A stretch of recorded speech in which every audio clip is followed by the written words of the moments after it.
बिस्मिल्लाहिर्रहमानिर्रहीम। अस्सलामु अलैकुम वरहमतुल्लाहि वबरकातुहू।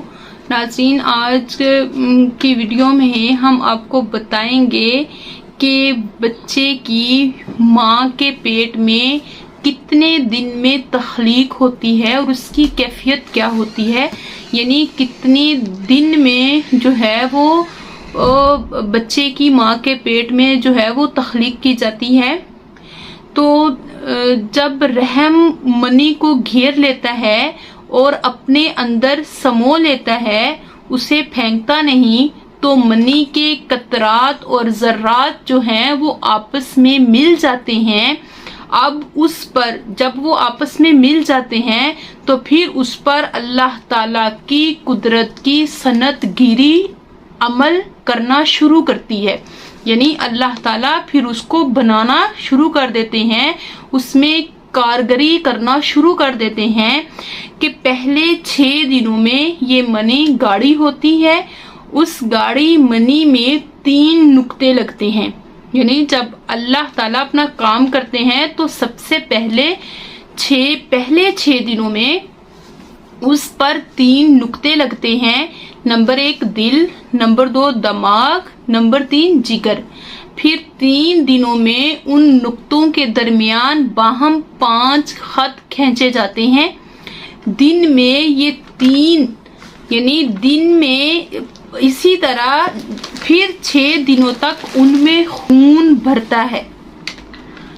फिर 6 दिनों तक उनमें अल्लाह ताला जो है वो उन नुक्तों में खून भर देते हैं। इसी तरह 15 दिन में ये अज़ा यानी दिल, दिमाग और जिगर तैयार होते हैं। फिर 12 दिनों में उनमें से रगें खींची जाती हैं। फिर जो है वो फिर दोनों यानी कंधों से जो है वो सर को जुदा किया जाता है और पसलियों और पेट से हाथ पांव जो है वो जुदा होते हैं। फिर 4 दिनों में हर उज़व को अल्लाह ताला अपनी अपनी हैसियत और जो है वो उनकी शनाख्त होती है, यानी फिर उसके बाद 4 दिनों में हर उज़व की शनाख्त होना शुरू हो जाती है। लेकिन ये था इजमाली खाका जो मैंने आपके सामने बयान किया है कि अल्लाह ताला इस तरह इंसान का खाका तैयार करते हैं। फिर उसके बाद बच्चे की ग्रोथ होना शुरू हो जाती है। ये था इजमाली खाका।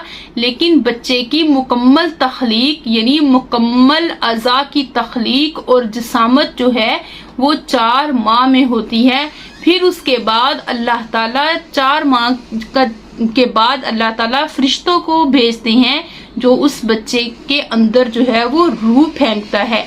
फिर उसके बाद उसकी तकदीर लिखी जाती है कि ये बच्चा नेक होगा या बद होगा।